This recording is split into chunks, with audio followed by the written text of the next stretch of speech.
This is the Horse Radio Network. This is episode 252 of the Stable Scoop Radio Show. Bits, Bobbles, and Books. Please support our sponsors as they make this show possible. Sponsors this week are Kentucky Performance Products and Horse Quencher.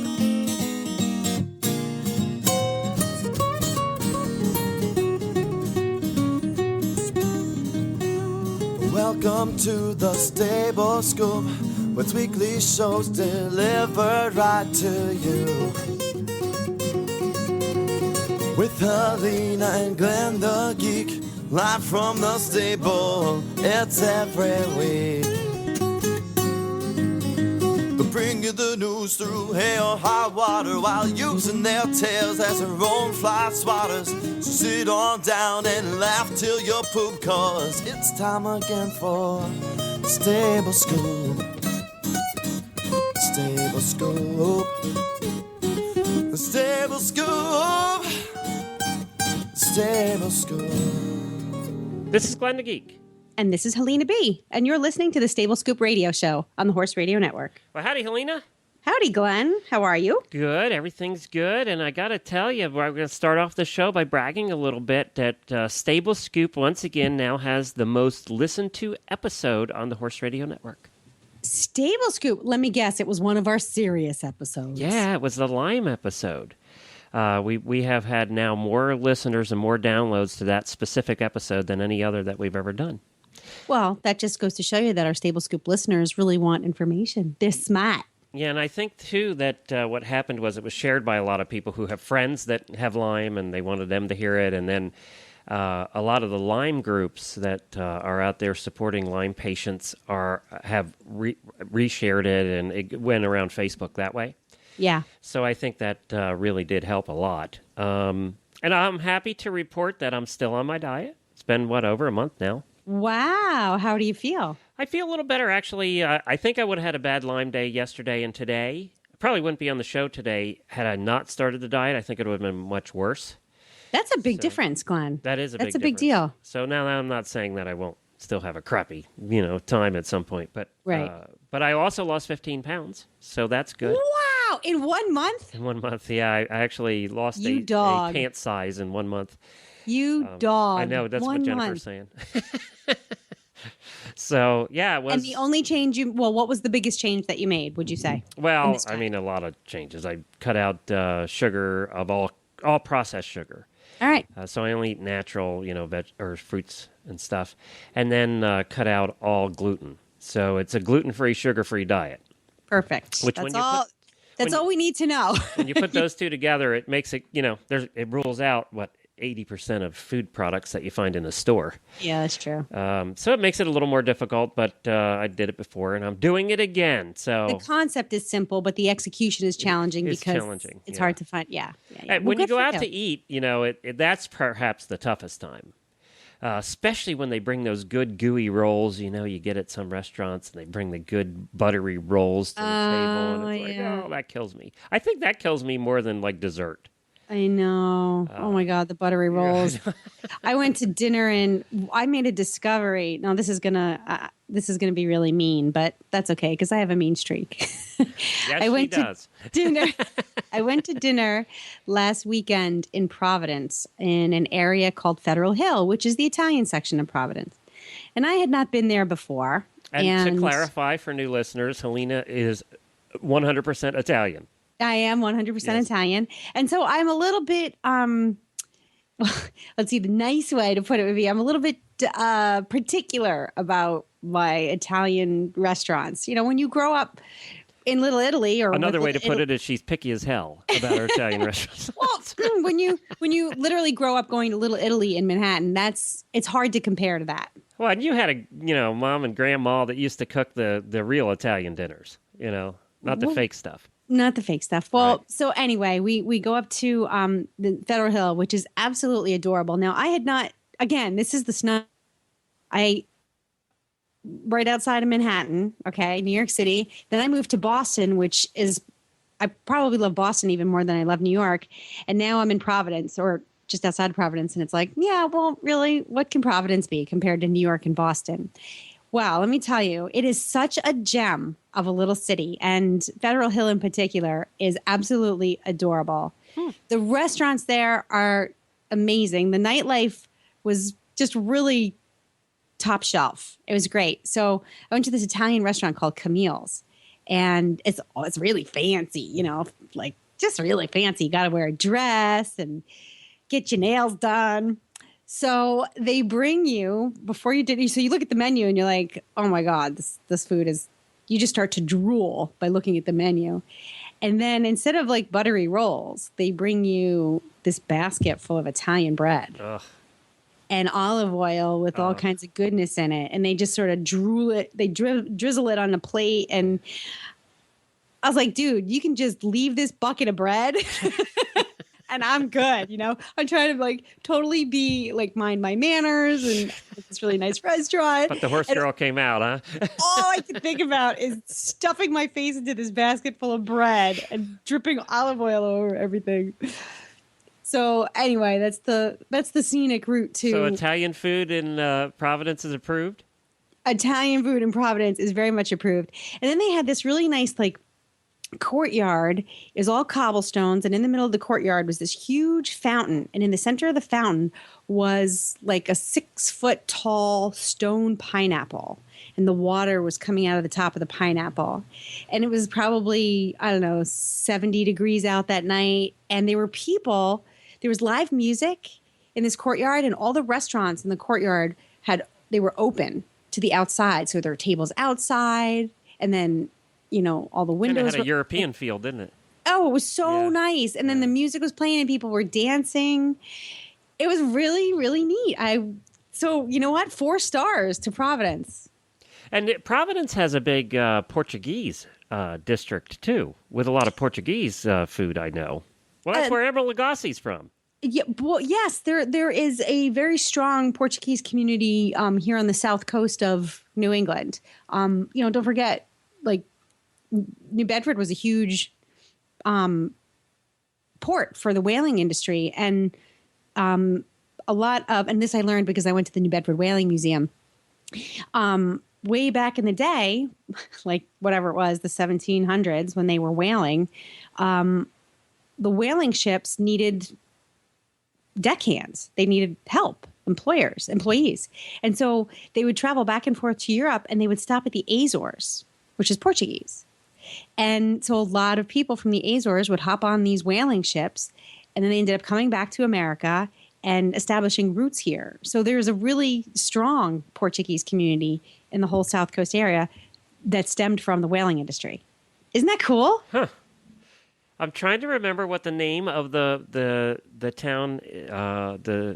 town in Providence is, where the Portuguese are, where like Emeril grew up, and it's right across from where you toured that battleship, and I cannot remember the name of it. Where you toured the battleship? Oh, you mean Battleship Cove? That's in Fall River. Fall River. That's it. That's where Fall River, Massachusetts. Yep, that's where a huge 80% Portuguese in Fall River. Yes. Fall River is very yes, and there are lots of treasures, little culinary treasures that you can get in Fall River. Of course, the college there is a big time culinary college too. Johnson and Wales. Yep. So we have Brown University. We have an Ivy League school here. We have Providence College. We have Salve Regina. We have Roger Williams. All great schools. Huh. Yeah, and of course Johnson and Wales. Yep, it's a really great. And of course, there's Newport, which is I love Newport. Jennifer and I went on our honeymoon to Newport. You did? That's where we went on our honeymoon, to Newport. Yep. We love Newport. And of course, Newport, for those that don't know, you can tell them about it. Newport, Rhode Island is, the America's Cup used to be raced out of Newport. It's got the most amazing sailing and boating history in the world, probably. I mean, I'm not a boater, but... And it's where all the rich people lived. They all built their super mansions there. That's right. Some of the most amazing houses, the Breakers. Ugh. On Bellevue Avenue, yeah. The Newport mansions are beautiful, and the Cliff Walk. It's an absolutely stunning, but very accessible, cozy city. It's not pretentious at all, despite the mansions. The mansions are big tourist traps now. I mean, But they're well done. They're not. There are no T-shirts being sold. There's no. It's not hoity-toity. It's a very accessible, comfortable little city to walk around, to get around, and to see. There are quiet places where you can sit on the beach and have a glass of wine. You can have a little picnic, but at the same time, the nightlife is great. And of course, there's the water everywhere. You can take dinner cruises, or you can go sailing on a schooner. Now, how far is Newport from you? That's not too far, is it? About a half an hour. Yeah, I thought 40 minutes. Used to be in the old days. Now, this has nothing to do with horses, people. We're sorry. We apologize in advance. No.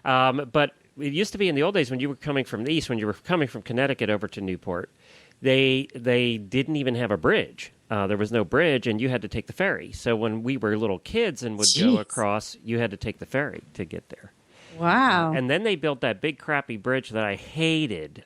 Just absolutely hated, because it was 2 lanes. It went straight up and straight down. And it had those, and I hate bridges anyway, but it had those metal grates at the top. So when you get to the top, your car would go back and forth. And, oh, man, I hated that bridge. And now I guess they built new bridges that aren't quite so bad. But yes, they built a new bridge. They built a new bridge. That all right. ages me, doesn't it? Oh, I was going to be like, dude, you're old. You had to take the ferry. You had to get to, and yeah, actually, Newport is one of 3 towns that make up Aquidneck Island, because it's in Rhode Island. The official name of the state is Rhode Island and Providence Plantations. Oh, really? Isn't that cool? I didn't know that. Me either. It really is a neat little state. But we do not work for the Rhode Island Department of Tourism. Well, we're always talking about Florida. It was your turn. Well, and you know what? The bread conversation started. The buttery rolls, and then I had to talk about Federal Hill, and if you're new to Lyme. It all started with Lyme disease. Yeah. And this is typical of Stable Scoop. This is what Glenn and I have been doing for like the last 4 or 5 years. That's right. We get on something, and then we take the scenic route somewhere else. That's right, because we both have ADD. I did want to say, what I was trying to say at the very beginning of this conversation was, if you missed the Lyme episode and want to listen to it, you can go to stablescoop.com and just look at the past episodes, and it's right there. Yeah. That's what I was trying to say from the very beginning. Yes, you are. Yes, you are. But if you are interested at all by this conversation, we will put links up on stablescoop.com to the New Bedford Whaling Museum, as well as to Go Providence. So if you're or Go Newport, if you're thinking about coming to the Northeast in the summer for a visit, we'll put some links up on our website and get you some resources. You got now, while we're on the topic, before we get to our first guest, who I want to introduce here in just a second, there is a huge Italian festival in Newport every year, and we went the one time when we lived in Massachusetts and had a blast. So I wanted to tell you that. It's down by the waterfront, and it is so much fun, and the food is unbelievable. So Italian Festival, Newport. Keep your eyes open. Okay. All right, now our first guest here today, our only guest here today, is somebody that's been on with us before. Her name is Lisa Wysocky. She is an author. She has written many books, and we had her on the last time when she wrote the book, The Opium Equation. And most of her books, she's a true horse girl. She's a coach. She's a teacher. She's an instructor. She's a trainer. But she also is an author, and she writes books usually that revolve around the horse world. And The Opium Equation did that. It's a terrific book. If you haven't read it, you should go back and get it. But she has written a new book that she is an autobiography that she's going to tell us about. And this is not horsey related, so we might as well just have the whole show not be horsey related, right?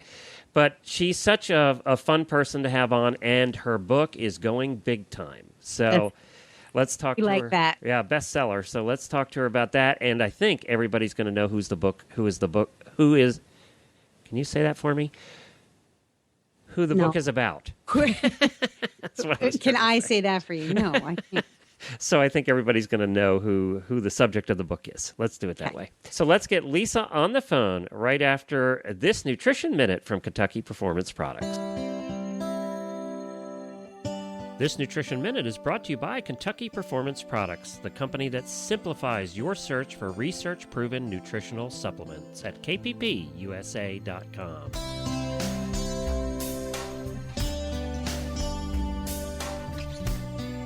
Spring is here, and so are pastures full of luscious green grass. Spring grass is high in vitamins, minerals, and sugar. Most horses have little problem adjusting to the changing sugar levels found in spring pasture, but for at-risk horses, grazing on sugary grass can lead to big problems such as colic or laminitis. By paying attention to daily temperatures and following a couple of simple rules, you can limit your horse's access to such sugar-laden grasses. In the spring and fall of the year, limit grazing or stop it completely when daytime temperatures are warm and nighttime temperatures are below 40 degrees Fahrenheit. Under these conditions, the grass produces sugar during the day and it stores it in its leaves. At night, the plant transfers the stored up sugars to the roots and stems to fuel the growth. If the evening temperatures are cold, the grass will not make that transfer and all of the sugar will remain in the leaves where it is readily available to your horse. In the summer, when days are sunny and nights are warm, it is safe to allow grazing in the early morning hours, but it should be restricted late in the afternoon or evening. This is because most of the sugar that was produced the previous day has been used for growth overnight. Therefore, the level of sugar in the leaves is low in the morning. But as the day progresses, the grass once again accumulates sugar in its leaves in preparation for nighttime growth. So later in the day, the more sugar-packed leaves become. Because grass is a great source of essential vitamin E, horses that are restricted from grazing, especially easy keepers and horses in hard work, may develop vitamin E deficiencies. Lack of vitamin E can result in sore, stiff muscles and neurological problems. Elevate Maintenance Powder from Kentucky Performance Products is an affordable way to provide your horse with the vitamin E missing from his diet.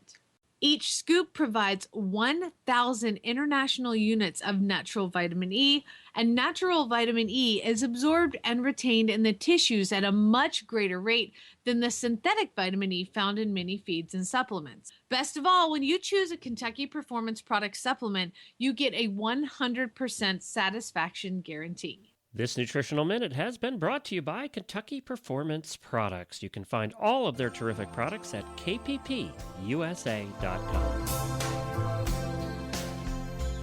Well, howdy, Lisa. I got to tell you, before we release the name of the book, that I walked into Walmart yesterday, and I happened to walk by the book section, and guess who had a whole bunch of slots at the book section at Walmart? Oh, don't tell me. And then I looked at it and I said, I know who wrote the book. I know her. I felt like I was big time because I knew you. That is so exciting. Thank you so much. Well, tell everybody the name of the book and what it's about. We've been teasing it, but we haven't really told them. The name is Walking on Eggshells, and I co-wrote the book with Lyssa Chapman. A lot of the listeners might know her as the daughter of Dog the Bounty Hunter. That's right. And she's on the TV show with them. She is. She is actually not on the new show. It's called Dog and Beth on the Hunt. That's on CMT. She was on the A&E show, Dog the Bounty Hunter. But the reason she's not on the new CMT show is because she's getting her own reality show. Oh. Yeah. So it's been really exciting. I've been out on book tour with Lisa. The book published May 7th, and it's the story of her life. She's just had a really, really tragic and hard childhood and teen life, and she's just, actually today's her birthday. She's 26 years old today. And Happy birthday, Lisa. Oh, yay! We will pass it along to her. And she just has lived like 18 different lifetimes in her 26 years. She's just amazing. Well, now, was the family upset about this book, or were they warned, or because it really is the story of her life growing up, and it was not pretty. No, it wasn't, and it's her view on her life, and I have not talked to Dog and Beth about it, and I think that they have been so busy with their new show that I don't know that Lisa has had really a lot of time to talk to them. It was funny though because we were all at CMA Fest last week, and CMA Fest is the Country Music Association's big fan festival where there's 80,000 country music fans in town, and Dog and Beth were on one side of town, and Lisa and I were on the other, and we kept running into people, said, "Oh, we saw Dog and Beth," or they would come into Lisa's autograph you can't miss them. Yeah, exactly. So, yeah. But anyway, we didn't get to bump into them, and so. Well, before we get off of the Music Fest, did you get to see our friend Templeton? Yeah. I did not, and I knew that she was there, and she's just got great stuff going, and I'm so excited for her because she is such a fabulous person, and she has worked so hard, and she is so deserving of all her success. I'm so excited for her. And we're This talking is the about best part. This is the best part about being part of the Horse Radio Network is that we get to see our friends really accomplish and enjoy the rewards, enjoy their success. Your book here, Tempe's success in the music industry. It's wonderful. Like, we are so with you every step of the way. Like, I can't wait to go pick up this book. Oh, thank you so much. Thank you. A lot of people don't realize. She was gang raped at 13, and she had her first baby the day she turned 15, and she was homeless and living in her car in Alaska by the time she was 17. She had her toddler living with her, and she just had a really, really hard life. She started using drugs when she was 8, and just a really, really tough life, and she has totally changed things around, and she has become a really strong role model, specifically for young women who are kind of going off track, and she's pretty amazing. How did you meet her? We have the same literary agent, and that's kind of how we hooked up. My literary agent said, I think Lisa needs a co-author, and I think you guys would fit. And, Lisa and I have become great friends, and it's so wonderful to be able to write with somebody that is just a really cool person.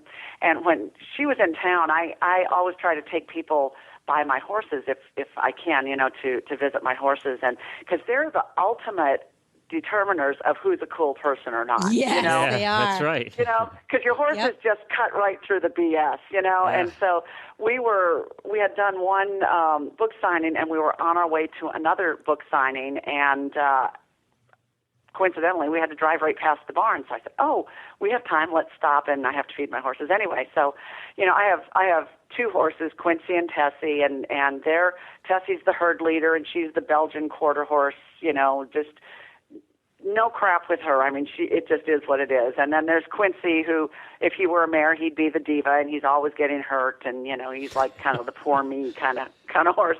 And they just were so respectful of Lisa, who is about 5 feet tall, and here she is in her little sundress and her 6-inch platform heels, and all dressed up for her book signing. And they didn't push on her. They didn't stomp on her feet. They just were so respectful of her, and she knew nothing about horses. And I just thought that was really neat that they knew that, okay, here's somebody who doesn't know who we are, but we're not going to take advantage of her because she's cool. She's cool. And, that's got to make you respect both of them, actually, your horses and this newfound friend. Absolutely. Everybody is just, they got great vibes, and it was just it's such an amazing thing for me every day to walk out into my horse barn, but it's so amazing for me to have written this book with Lisa and also have become a friend. I just really respect her. Now, how long did it take you to write? And like, how often did you guys meet? Was it? Oh, well, she lives in Hawaii. So, and I'm here in Nashville, Tennessee. And it was so very you had exciting. to suffer and go out and meet with her? I did. It was very sad, And the worst thing about it was the publisher paid for the entire trip. Oh, that's terrible. Oh, jeez. We feel so bad for How did you, we? What made we think radio was worth this? I'm not listening to you anymore. So I went out about a year ago and met with Lisa and spent about 10 days out there, and then we talked pretty much daily on the phone and just started shooting pages back and forth. And then, we turned the book into the publisher, and, of course, then they started the editing process. And I think we went through 7 or 8 different editing processes, plus the attorneys always get involved closer to publication to make sure there's nothing in there that, anybody might want to sue anybody about. And so we worked with the attorneys, and then the book was published about a month ago, and it's been doing really, really well. I've just been so excited. Well, yeah, this is probably one of your biggest at this point, isn't it? It really is. Walking on eggshells is kind of a term that she uses for her entire life. And as I said, Lyssa Chapman has been just had such a hard life. And when you go into a subject matter like this, you never really know. It's difficult sometimes to present somebody who has had a really dark life and a dark story in an informative and entertaining way, so that people, by page 30, they're so depressed they don't want to read the rest of the book. That's true. So we worked on that, and Lisa was just great in digging up old memories, and her family members too. Listeners might be familiar with Dwayne Lee and Leland, who were on the Dog the Bounty Hunter show, and they were very helpful. Dog and Beth were helpful in pulling up old memories and confirming details of events when Lisa was young, so it's really been going very well, and her fans, Lisa's fans, are just so loyal. It's just so heartwarming to see that they're really seeing a new side of her and really embracing that. I hadn't watched the show a whole lot, but I have watched episodes of it of the old show.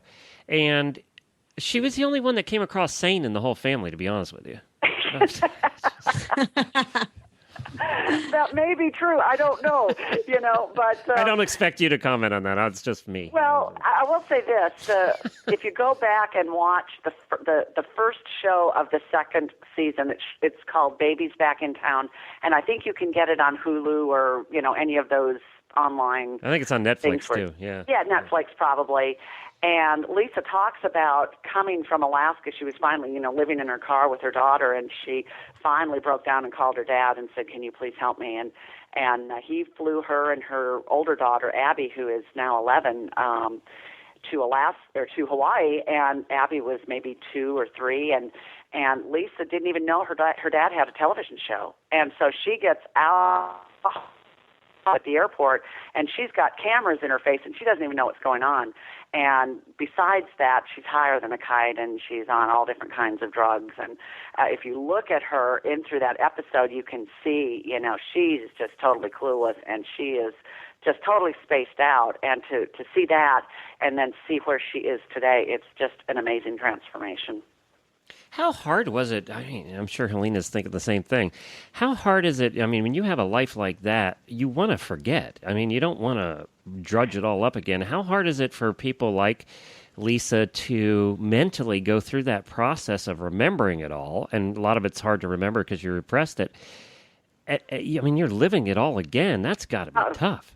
Yeah, I think it was really awful for her in a lot of ways, because she'd be crying on the phone, or she'd have to take a couple of days to process things, in bringing all of that up. But she was so motivated to do that because she has such a strong heart and a strong will to help other people, girls and young women in particular, so that they don't have to go through the same thing that she did. And she's just so dedicated to stopping the cycle of abuse, no matter how old you are or what relationship you have with your other family members, and just stopping the abuse and stopping the dysfunction and living a normal life, and that kept her going. And she just suck it up, and I think it was very therapeutic for her, but it was a difficult process for her. I know that for a fact. And I'm looking at Amazon right now, and you have full 5 stars, which I don't think I've ever seen for a book. Yay! Oh, that's awesome. Yeah, as I said, the readers are really resonating with the Walking on Eggshells book. And, when you put something out there, particularly something like this that can be a little bit controversial, you wonder how everybody's going to take it. And you hope that everybody understands the spirit in which the book was written, and that Lisa is sharing all these negative details about her life, and there are some funny stories in there too, but all these intimate details about her life, so that other people don't have to go through it. And everybody really gets that, and they're really loving the book, and they're saying it's an easy read, which I always like, because I don't like to write books that people say, boy, that was tough to get through. I want people to put down the book and say, I want more. I want more. And that's part of it's writing a book isn't just about putting words down or sharing information. You really want people to understand, and for them to understand her story and understand a little bit of what she went through. you have to make the information digestible. It has to be accessible to them. And that's your job, right? As an author. Yeah, it is. You have to balance it. And, you know, I did just a little quick autobiography from the time I was 13 until I was 23. It's called Horseback, and it came out late last year. And it's about all the silly predicaments I got myself into with horses when I was young. And I read through the first draft, and I thought, you know, everybody's going to think I'm an absolute idiot. And so I had to balance some of those stories, just like with Lisa, we had to balance some of the stories, and there's so much that didn't even make it into the book that I wish people could read about or know about, but to present the balanced version of her story, which is an honest, factual version, we had to cut out a lot of more tragedy and more of the dysfunction just to keep it balanced and to keep people saying, oh, I want to stay engaged and I'm just loving this book. I can't put it down. Wow. And this was different for you, too, because you really you've done a number of different books and a couple of them on my shelf right over here, but this is really, it was a little off for you, what you normally do. Oh, yeah, it was very, very different, and it was a real challenge, you know, and I loved that. So I just dug right in, you know, and I had to do a lot more research because usually I write about horses or people who are around horses or, you know, something like that. And so this was a real challenge because I spent a lot of time doing research. I probably watched every episode of Dog the Bounty Hunter at least twice. And, I mean, they were on for 8 seasons, so that's a lot of TV watching. That's a sacrifice for your job, if I ever I know, that and going to Hawaii, you know. And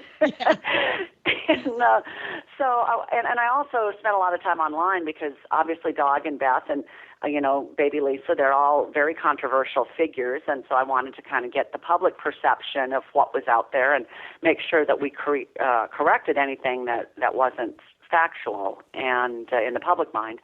And so it was a challenge. And then of course the publisher gives you all these restrictions. You know, it's got to be this number of words long and this many chapters, and you can only have this many photographs, and you can't use these words because it was a Christian publisher who published the book. And so that was tough. Like, what word couldn't you use?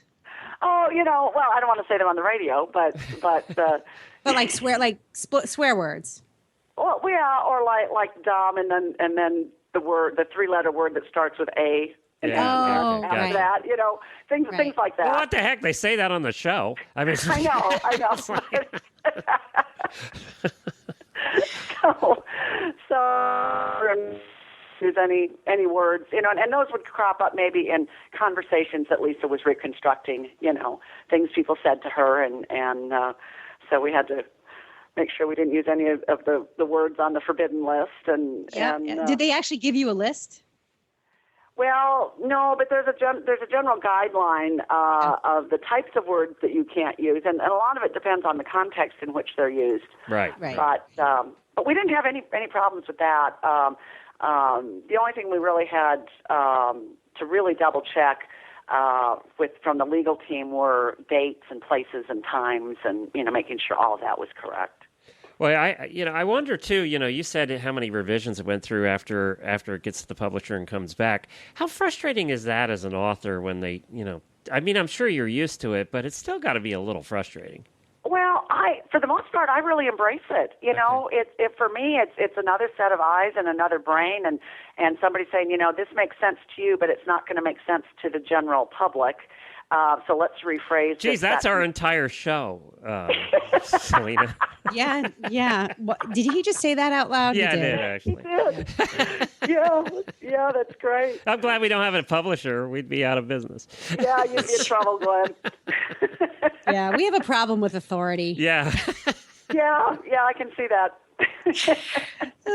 But you have so much more fun. That's true. You know? That is true. Exactly. Yeah, that's right. The whole point. There's a lot less pressure. I have to say, I get another round of edits back, and I wouldn't say, "Oh, this is going to be fun." That's true. Even our blooper reel is fun. Even what lays on the cutting room floor is fun. In fact, that's probably the most fun. Fun, right? Exactly. Yeah. So, can you put those out in a special? We show do. We have in the past. We have put those out. Yeah. Oh yeah. Yeah. Only thing is, Helena gets mad at me every time. So because it's like 99% my bloopers. But honestly, he makes the big ones. He makes the big funny. I have the ones I can't put out. See, that's the problem. So Glenn is the one who's editing this Yes. series of bloopers together? Yes. That's we should call it the Helena Blooper Show because Exactly. Well, I think, Helena, that you should edit the next reel and see how the balance is between you and Glenn. Because I'm, of course, perfect, and I never make mistakes. Glenn's going to have a lot more bloopers if you edited. You better watch out, Glenn. Hey, I want to hook up with her behind the scenes. I think you're writing another book, aren't you? Didn't you tell me? I am, and this is so exciting. I'm so glad you asked about that. It's called The Magnum Equation, and it's the sequel to my equestrian mystery called The Opium Equation. And Glenn, you are in my book. What? You are in my book. Am I the murderer? I always wanted to be a murderer. No, I'm not the murderer. I always wanted to be a murderer. I just said that. I really mean you are not the murderer. And Jamie Jennings is in the book, and really? Coach Jen is in the book. Yay! To see what happens with that. It's all about. It's a very prestigious all-breed horse show. Is where the book takes place, and all the big equestrian media is there. So all the horses in the morning crew are there interviewing all the winners, and very exciting. Oh, that's great. Yeah, it comes awesome. at the end of August. Well, Yeah, I'm not a murderer. I'm a good guy. I'm not the murderer. That's even better. It is. It is even better, because that means you don't have to do the show from jail. Give him time, though, Lisa. Give him time. That's funny. It'll happen. Yeah, it should be up on the online sites, and it comes out the end of August, but it should be up the middle of July. It's called The Magnum Equation, and it's a lot of fun. Well, you're going to send me a first copy, aren't you? I'm going to send you a before copy to make sure that everything that's written about you is okay. Okay, good. Yeah, I appreciate that. Not that I care, but I'll definitely take. You can send it to me, Lisa. Yeah, send it to Helena. She'll tell you everything's all wrong and. Yeah. So that's going to be a lot of fun too. It's fun to get away from the nonfiction where you have to kind of stick with facts and switch to fiction where you can make up anything you want to. Well, that's terrific. Well, congratulations on this book. It's obviously a bestseller. Walmart sure gave it a lot of play. So. Oh, thank you so much.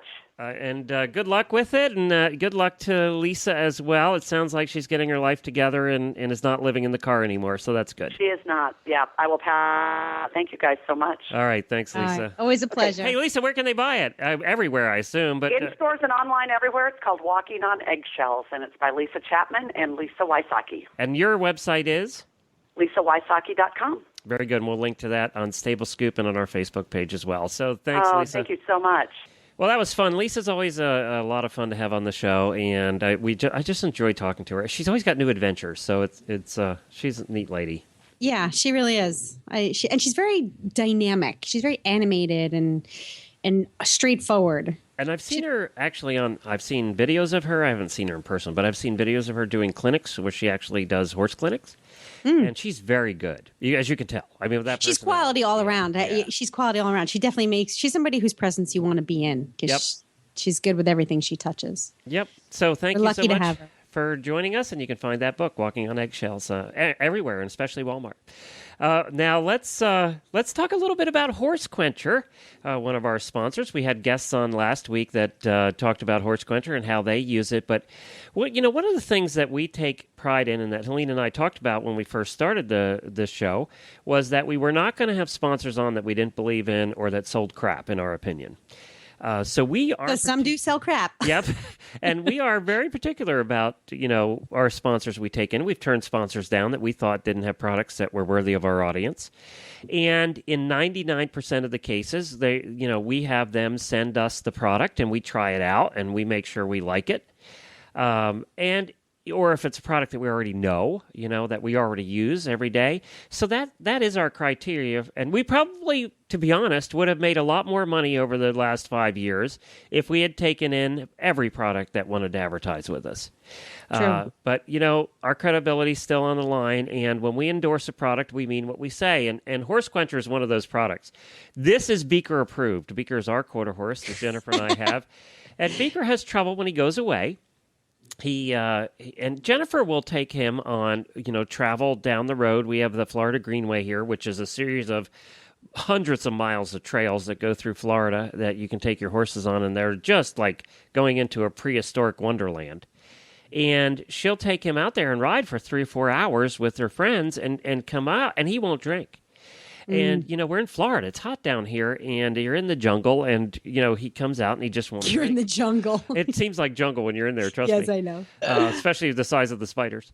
Yeah. So this stuff really works. Horse Quencher's all natural. You take a packet of this, and you put it in the water, and he gobbles it up.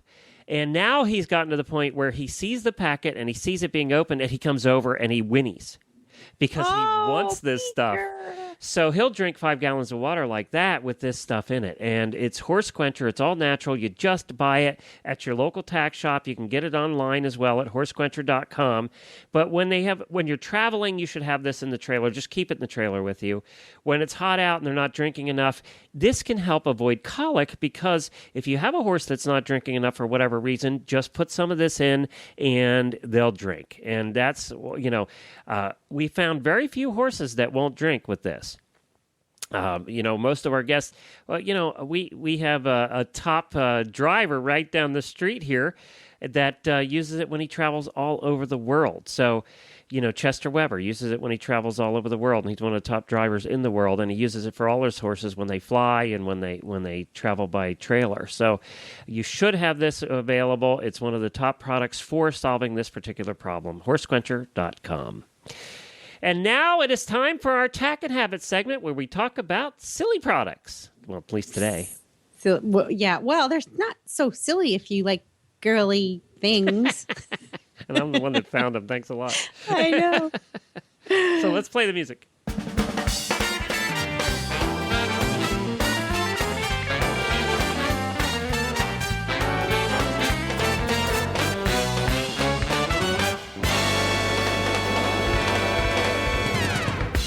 Today's Tack and Habit segment is sponsored by Chasing a Fox in a Little Black Dress. It's a style guide for fox hunters, their friends, and pretty much any equestrian. You can find us on Facebook at Chasing a Fox. We're also online at chasingafox.com. If you don't know what to wear, find us, chasingafox.com. Very good. Well, today's product I stumbled across in the home improvement section of Amazon. I don't know why I was looking through there, but I was the one day and I went, oh my God, look at these things. I didn't even know they existed. Maybe I'm just the last one to the parade. Have you ever seen them before? No. Well, No, this is a first. Well, how many double-ended snaps and those little lobster claw snaps and hook snaps have we all bought? Oh, gazillions. Yeah. By the dozens, right? Yes. And you always need more because they always rust or you get stuck or they stop working or whatever. And we always buy the silver ones or the goldy colored ones and the brass ones and there's nothing fancy about them. You just buy them, right? You just go to the hardware store and you buy them, or the tack shop. Right. Well, they've kicked them up a notch now. And what we're talking about, yes, is double-ended snaps or the lobster claw snaps or the spring snap hooks that you'll find. They now are making them in colors, and I'm not just talking about any colors. I'm talking neon colors and tie-dyed. They make tie-dyed double-ended snaps. Ah, I love that. There's a company called Pro Tool that is now making colored and tie-dyed double-ended snaps and all the different other kinds of snaps as well that we all use. So is the material is it a coating? I wish I could tell you.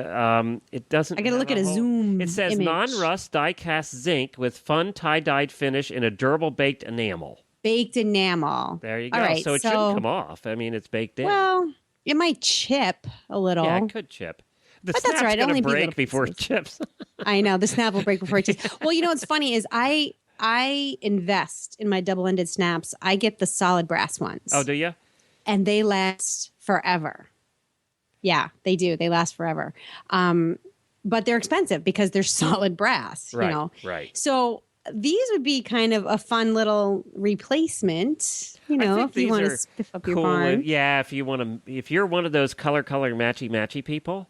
Yeah. Then this could be a lot of fun, or as just gag gifts, or Well, and it also depends on what you use them for. Like, I think they'd be great for leads and cross ties and stuff like that. Like, I use my double-ended brass snaps for my water buckets. So I hang my water buckets on screw eyes in the stalls, and I use the brass snaps. And they have to be brass because they get wet, they get open and closed daily, so they really have to be durable. But these key ones, I mean, you can use them in every other place in your barn. Yep. I mean, they just look fun. I just stumbled across them. Now, they're not cheap. They're $2.19 each. So you're going to pay for these. Fashion is never cheap. We say that on Chasing a Fox all the time. It pays. You have to pay to look good, baby. Yeah, but you have to get your head around the fact that your double-ended snaps are now fashion. So you have to come to that point first. Yeah. Okay. All right. But yeah, so there it is. There's our silly little product of the week. Fun and functional tie-dyed 3.5-inch double-ended snap hooks from Pro Tool. We'll put a link to. I don't know if you're ever going to find them on Amazon, so we'll put a link to them on our show notes. Okay. All right. Just something silly and fun. Just something silly and fun. And speaking of Chasing a Fox, one of the things that was featured recently on their Facebook posts, they do twice weekly Facebook posts featuring some really cool, fashionable items from around the world. Well, all right, around America for the most part.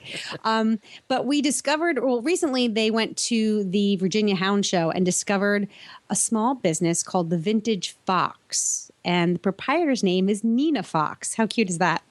The Vintage Fox. And Nina specializes in one-of-a-kind estate and antique jewelry, bits and baubles of all kinds. She has necklaces and gorgeous just like hoof picks, picture frame, some works of art, but her jewelry is absolutely stunning, and you're not going to see yourself coming and going because these are one-of-a-kind pieces.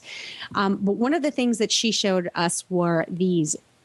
They're hand-painted, they're hand-molded, and then hand-painted foxes, and they're set inside a 14-karat gold base with a crystal dome that goes over them, which adds this like liquidy, mysterious gorgeousness to them. They're so tasteful and really stunning. What are they? Are they pins or are they? They're earrings. Earrings, okay. They're earrings, and you can find them on Chasing a Fox Facebook, or you can find them up on our the Stable Scoop. We'll put them in the show notes. I just went to the Facebook page and looked at them. First of all, who took that picture? Because it's hard to take picture of jewelry. Me. That was a terrific picture. Thank you. Well, see, that's it. It's certain things just speak to you. And when you see something, you're like, oh my God, I need to capture that moment. They are cute as a dickens. That's hand-painted? Yes. Wow. Yes. And Nina was explaining to us the process of painting and the type of brush that's used to get the level of detail. When you see these earrings up close, you will be absolutely stunned at the level of detail in the fox. She has horses as well. There are some other things. So she has maybe 3 or 4 pairs of earrings that have different scenes underneath the etched crystal. But absolutely, they're showstoppers. They're not cheap, but this is an investment piece. I didn't think these would be cheap. Let me guess. Can I guess? Okay. $250. Not even close. Oh. So just give up trying now. Okay. Yeah. In other words, I'm not going to be buying them for Jennifer for her birthday, probably. No, not this particular pair. These are, you will not find another pair of these. So when I say one of a kind, that's literally what we mean. In other words, if I have to ask what the price is, I can't afford them. Well, no, they're not outrageously priced. I would definitely go to, we'll put a link to the Vintage Fox on our website. She does have, they're definitely investment pieces, but they're not out of the average person's reach. Okay, gotcha. You would just need to, not eat for a month, but yeah, check it out. All right, very That's good. at the Vintage Fox. Very good. Well, that was fun. Well, I wanted to also mention one other thing. Another friend of ours is having an exciting weekend coming up, and that's Darlie from Equitrekking. She is actually going to be, let me go there right now. She will be at the Daytime Emmys again this weekend, and she is up for Outstanding Travel Program, 3 nominations. Outstanding Travel Program, Writing and Photography. So they have 3 Daytime Emmy nominations for their show Equitrekking on PBS. They won Emmys before. So, yep, they got a good chance this time of winning another Emmy. So congratulations. She's cleaning up on the awards shows, that girl. Good for her. I know. And it looks like she just wrote to me, actually. I just heard from her, and she said, our amazing photographer, Greg, because they do a 1-camera shoot. That whole show is just shot with 1 camera. And she says, our amazing photographer, Greg, will be representing us in L.A. this year. So I guess Darlie herself is not going. I was going to ask her what dress she was wearing. Now I have to ask Greg. What could keep her from the Emmys? I know. That's what I want to know. I guess it's getting boring. She's had so many nominations over the years. It's getting boring? It's like, I'll go with them again. I wonder what that's like. I know. You know, they do have awards for real radio. What are they called? I used to know what they were. Oh, yeah. What are they called? I'm going to look that up. Radio Awards. Let's Google it. Yeah. Radio Awards. What are they called? Mercury Awards. No. Marconi. The Marconi Awards are the Emmys of radio. Oh, right. And because I know that because I listen to Bob and Sherry's one of my favorite radio shows, and they are syndicated across the country, and I listen to them every day. And they've been nominated 9 times and never won for Best Radio Syndicated Program. Oh, wow. And they joke about the fact that they've been nominated 9 times and never won. But I'd take being nominated 9 times. I would take being nominated. I would take just having my name thrown in the hat there. But there is podcasting awards, too. They do have a podcasting awards, but it's really the ones that win that are all the tech shows. And the traditional media is always going to be... there's always going to be this war between traditional media and new media. Radio and television, traditional broadcasting is just... I don't know. You would think it reaches more people, but it really doesn't. The internet, I'll tell a secret here. We've actually had several radio stations approach us in the past about putting our shows on their air. And we would actually reach less people in that small demographic market that they reach. And then you take the amount of people in there interested in horses in that small demographic market. We would reach less people than we do on the internet. It's true. So, it's true. It's all about reach. Yep. Now we're in 40 countries. We have over 100,000 listeners in 40 countries on the Horse Radio Network that listen to the various shows. So when you look at it that way, are we going to really reach that many that are in a small market in the middle of Iowa? Right. So that's the reason that we've resisted that. Plus, then we have to do commercial breaks at certain times. Helene and I have to try and get this show over. Either stretch it to reach an hour or cut it to reach an hour. We'd actually have to worry about things. And there's no list of forbidden words, clearly. That's right, if you listen to our shows. That's true. There's nothing We're pretty forbidden. good about that, but we don't do the 7 words. But so we would be. There's 7 words? Yeah, apparently there are. That's a lot. I know. I was thinking 2. Or 3. You're Italian. Oh, you have no idea. Being Italian, let me just tell you something. Being a little Italian girl from New York has gotten me in more trouble over the last, I will not tell you how many years than I care to admit. It's a blessing and a curse. Can I do one other plug, too? We got to do yesterday, we did a live show here in Ocala with a friend of ours by the name of Wayne Williams, who does Speaking of Horses TV. And he came down and we did a joint live show. We had it on video and audio, and we were out at a horse trailer dealer in Ocala here. And the people from Gentle Carousel Miniature Therapy Horses came over.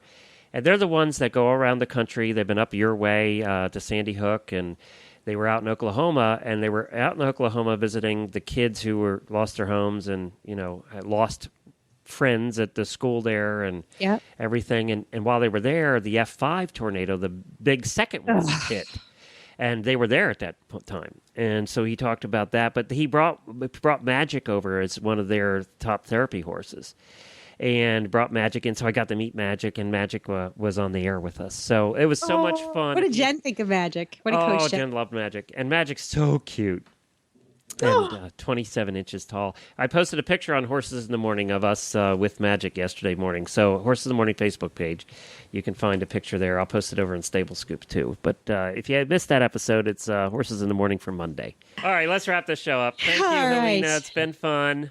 I'm sorry, always. Everybody, if we didn't talk horses much today, but... No, we didn't. No, we talked about food and travel and books and snaps and earrings. No horses. Yeah. Oh, well, we got to do that every once in a while. You know, horse people have lives outside of horses, too. Not much of lives outside of horses, but we do occasionally. All right. Well, what do we got next? That's it. We'll be back in a week. Thank you, everybody. For for details about today's show, go to stablescoop.com, where we will post links to all the details about what we discussed on today's show. You'll find photos and more information about our guests. We really do love your feedback, so please find us on Facebook at Stable Scoop and comment, do things, interact. It'll make us feel better. Very good. Thank you, everybody. Have a terrific week. Be safe. Wear your helmets. Protect your noggins. That's it. What happened to the super cool new closing, Glenn? You're supposed to say it right after I say it. No, Take you two. say no, hold on a minute. It. Everybody, we'll be back again next week. Well, Glenn, that's plenty, but there will be more. No, see, you messed it all up. You're supposed to say, well, Helena, that's it for this week. Oh, okay. Well, Helena, that's it for this week. Well, Glenn, I think that's plenty, but there will be more next week. Will we ever get that right?